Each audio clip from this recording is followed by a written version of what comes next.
Very good evening, guys. So, Nevin കുറേശ്ശെ പെട്ടി pack ചെയ്ത് തുടങ്ങി. നെവിന് ഏകദേശം കാര്യങ്ങൾ മനസ്സിലായി എന്ന് തോന്നുന്നു. ഇതിനകത്ത് 3 ടോപ്പിക് ഉണ്ട്, ഞാൻ സ്പ്ലിറ്റ് ചെയ്ത് സംസാരിക്കാം.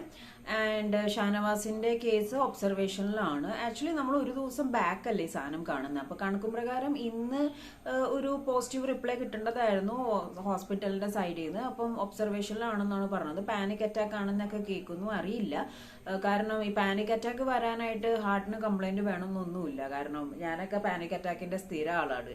സോ വല്ലാത്തൊരു സിറ്റുവേഷനിൽ കൂടിയാണ് പോയത്. അപ്പൊ നെവിനെ നല്ല രീതിയിൽ എന്താ പറയാ blame in the sense like big boss വിളിച്ചിട്ട് വാൺ ചെയ്തിട്ടുണ്ട്. അപ്പോ ഇവിടെ എനിക്ക് പറയാനുള്ള ഒരു കാര്യം എന്താന്ന് വെച്ച് കഴിഞ്ഞാൽ ലൈക്ക് ചില യൂട്യൂബേഴ്സ് തമ്മിലുള്ള അടി. ഞാൻ ഒരു കാര്യം പറയട്ടെ. ഇപ്പോ നമ്മള് ഒരു വീഡിയോ ചെയ്യുമ്പോൾ അല്ലെങ്കിൽ ഒരു നമ്മുടെ എങ്ങനത്തെ കോണ്ടന്റ് നമ്മുടെ പേജിൽ കൂടെ പോകണം, അത് നമ്മൾ എങ്ങനെ അവതരിപ്പിക്കണം എന്നുള്ളത് നമ്മളാണ് തീരുമാനിക്കുന്നത്. തംബ്നെയിൽ കണ്ടാലേ ആൾക്കാർ ഇടിച്ച് കയറുള്ളൂ എന്നുള്ള ഒരു മിഥ്യാധാരണ ഇതിനകത്തുണ്ട്. അത് മിഥ്യ എന്ന് പറയാൻ പറ്റില്ല. നിങ്ങൾ തന്നെ ഒന്ന് ആലോചിച്ച് നോക്കിയാൽ, നിങ്ങൾ തമ്പ് നോക്കിയിട്ടല്ലേ വീഡിയോയിലോട്ട് കയറുന്നത്, അല്ലാതെ ഒരു നോർമൽ തമ്പ് ഇട്ട് കഴിഞ്ഞാൽ ആരെങ്കിലും കയറും. അപ്പൊ തമ്പ് നോക്കിയിട്ടാണ് ആൾക്കാർ വീഡിയോയിലോട്ട് കയറുന്നത്. അപ്പൊ ഈ തമ്പിന്റെ ഭാഗമായിട്ട് തന്നെ പലരും ക്രൂശിക്കപ്പെടുന്നുണ്ട്. ഞാനും ഒരുപാട് ക്രൂശിക്കപ്പെട്ടിട്ടുണ്ട് തമ്പ് കാരണം എന്ന് വെച്ച് കഴിഞ്ഞാൽ ചില സമയത്ത് ചില യൂട്യൂബേഴ്സിനെ തമ്പ് കാണുമ്പോൾ തോന്നും ഇവരുടെ വീട്ടുകാർക്ക് എന്തെങ്കിലും പറ്റി ഇവരിങ്ങനെ തമ്പിടുമോ എന്നുള്ളത്. അപ്പം ഞാൻ എല്ലാ യൂട്യൂബേഴ്സിനും അടച്ചല്ല സംസാരിക്കുന്നത്, ചില യൂട്യൂബേഴ്സിനോട് എന്റെ കാര്യമാണ് ഞാൻ പറയുന്നത്. അപ്പോൾ അവരുടെ ചാനൽ അങ്ങനെ ടേക്കപ്പ് ചെയ്യണം, ഏത് തമ്പ് കൊടുക്കണം, എക്സാഗ്രേറ്റ് ചെയ്ത് സംസാരിക്കണം, ലൈറ്റ് ആക്കി സംസാരിക്കണം, ഉള്ള പോലെ സംസാരിക്കണം എന്നൊക്കെ ഉള്ളത് ഓരോരുത്തരുടെ ഇഷ്ടമാണ്. സോ നമ്മൾ അവിടെ പോയി തലവച്ചിട്ടൊന്നും ഒരു കാര്യമില്ല. അതൊക്കെ ഈ പറഞ്ഞ മാതിരി പ്രേക്ഷകരാണ്, സബ്സ്ക്രൈബേഴ്സ് ആണ് അത് സെലക്ട് ചെയ്ത് അതേപോലെ കാര്യങ്ങൾ നോക്കേണ്ടത്. ഓക്കെ. അപ്പൊ ഇത് പറയാനുള്ള കാരണം എന്ന് വെച്ചാൽ കുറച്ച് കമന്റ്സ് എനിക്ക് വന്നതിന്റെ ഭാഗമായിട്ടാണ് ഞാനിത് സംസാരിച്ചത്. പിന്നെ ഷാനവാസ്, എന്റെ ഇതിൽ കമന്റ്സ് വന്നത് ഷാനവാസ് ഇത്ര വീക്കാണോ എന്ന് ചിലർ പറഞ്ഞു എന്നുള്ള രീതിയിൽ. അത് എന്തർത്ഥത്തിലാണെന്ന് എനിക്കറിയില്ല. പക്ഷെ എനിക്ക് പറയാനുള്ളത് എന്താന്ന് വെച്ച് കഴിഞ്ഞാൽ, കഴിഞ്ഞ സീസണിൽ സിജോനെ ഹോസ്പിറ്റലിൽ കൊണ്ടുപോയി. സിജോ വീക്കായിട്ടാണോ? സീസൺ 5 ഞാൻ ഹോസ്പിറ്റലിൽ പോയിട്ടുണ്ട്, ലച്ചു ഹോസ്പിറ്റലിൽ പോയിട്ടുണ്ട്, ഈ കപ്പ് തൂക്കിയ മാരാര് വരെ ഹോസ്പിറ്റലിൽ പോയിട്ടുണ്ട്. ഇവരൊന്നും വീക്കായിട്ടല്ല സത്യം പറഞ്ഞിട്ടുണ്ടെങ്കിൽ. ഇപ്പോൾ ഹാർട്ടിന് കംപ്ലൈന്റ് ഉള്ളപ്പോൾ ആ ആൾക്ക് ബിഗ് ബോസ് കയറുന്നതിന് മുമ്പിൽ A to Z തലമുടി തൊട്ട് കാലിന്റെ നഖം വരെയുള്ള ചെക്കപ്പ് നടത്തിയിട്ടാണ് ബിഗ് ബോസ് അതിന്റെ ഉള്ളിലോട്ട് കയറ്റുന്നത്, അല്ലാതെ വെറുതെ അങ്ങോട്ട് കയറ്റുന്നതല്ല. അപ്പൊ ഷാനവാസ് എന്ന് പറഞ്ഞ വ്യക്തിയുടെ ഫുൾ ചെക്കപ്പ് ചെയ്തതിനു ശേഷം ഡോക്ടർ അപ്പീൽ കൊടുത്തോണ്ട് മാത്രമാണ് അദ്ദേഹം ഇപ്പോൾ ഈ സീസണിൽ ഇവിടെ കയറിയിരിക്കുന്നത്. എന്തെങ്കിലും ചെറിയൊരു മൈന്യൂട്ട് കാര്യം പറഞ്ഞിരുന്നെങ്കിൽ അത് ഷാനവാസിന് എത്ര ആഗ്രഹം ഉണ്ടെന്ന് പറഞ്ഞാലും ബിഗ് ബോസ് സമ്മതിക്കില്ല. അവർക്ക് കാര്യങ്ങളൊക്കെ ബിഗ് ബോസ് ഭയങ്കര സ്ട്രിക്റ്റ് ആണ്. ഓക്കെ.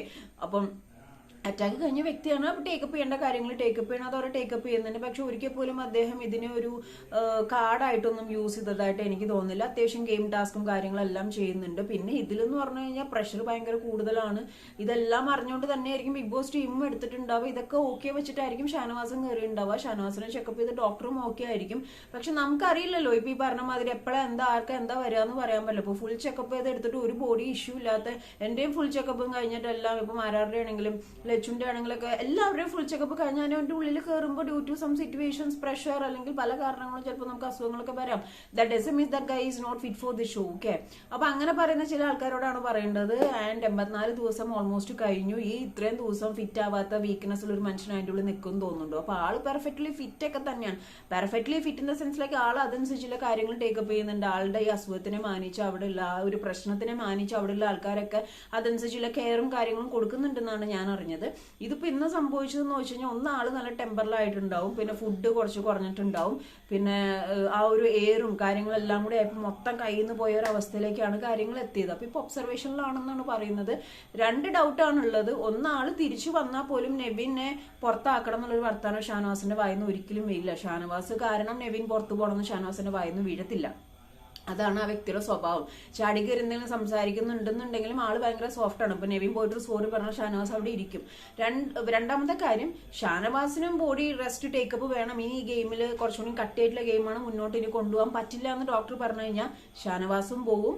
അതേപോലെ തന്നെ നെവിന്റെ കാര്യത്തിന് ഒരു തീരുമാനവും. കാരണം എന്ന് വെച്ച് കഴിഞ്ഞാൽ ഡോക്ടർ എക്സാക്ട് പറയും എന്താണ് അവിടെ ആക്ച്വലി സംഭവിച്ചിരിക്കുന്നത് എന്നുള്ളത്. അപ്പോൾ നെവിൻ എന്തായാലും ഈ സംഭവം ഫേസ് ചെയ്യേണ്ടി വരും.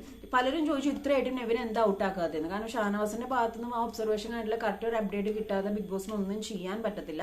അതുകൊണ്ടായിരിക്കും നെവിനെ അവിടെ നിർത്തിയേക്കണെന്നാണ് എന്റെ ഒരു ഇത്. അതൊന്നും അല്ലാന്നുണ്ടെങ്കിൽ ഈ പറഞ്ഞ മാതിരി നാളെ കൂടി ഒരു ദിവസം കൂടി അല്ലുള്ളൂ, അത് കഴിഞ്ഞാൽ ആള് പെട്ടിയും പാക്ക് ചെയ്ത് വോട്ട് അടിസ്ഥാനത്തിൽ പോരുമായിരിക്കും. എന്തായാലും ഇത്തവണത്തെ ഒരു വീക്കെൻഡ് എപ്പിസോഡ് എന്ന് പറഞ്ഞാൽ ഭയങ്കര ഒരു വെയിറ്റിംഗ് തന്നെയാണ്. എങ്ങനെയാണ് ഈ സാധനം അവർ പ്ലേസ് ചെയ്യാൻ പോണത്, ആരാണ് വിറ്റാൻ പോകുന്നത് എന്നുള്ള കാര്യങ്ങൾ എനിക്കറിയാം. എല്ലാവരും ഷാനവാസിനെ ഇഷ്ടപ്പെടുന്നവർ മാത്രമല്ല കേട്ടോ, ആ വ്യക്തിയെ ഈ ഷോയിൽ കണ്ടവർ എല്ലാവരോടും എനിക്ക് പറയാനുള്ളത് പ്രാർത്ഥിക്കുക, ആൾക്ക് കുഴപ്പമൊന്നും ഉണ്ടാവാതിരിക്കട്ടെ. ഒരുപാട് ആൾക്കാർ കാണുന്ന ഒരു ഷോ ആണ്. ഈ ഷോയിൽ ഓരോരുത്തരും വരുന്നത് അവരുടേതായ ഡ്രീമിനും അവരുടേതായ കാര്യങ്ങൾക്കുമാണ്. അപ്പോൾ അവർക്കത് ഫുൾഫിൽ ചെയ്യാൻ പറ്റട്ടെ. ഇപ്പൊ അവരുടെ വീട്ടുകാർക്കാണെങ്കിലും നല്ല ടെൻഷനിലായിരിക്കും. അപ്പം ഗെറ്റ് വെൽ സൂൺ, 10 മടങ്ങ് ശക്തിയോട് കൂടി തിരിച്ചു വന്ന് ഗെയിം കളിക്കാൻ പറ്റട്ടെ, ഉഷാറായിരിക്കട്ടെ, നമുക്ക് പ്രാർത്ഥിക്കാം.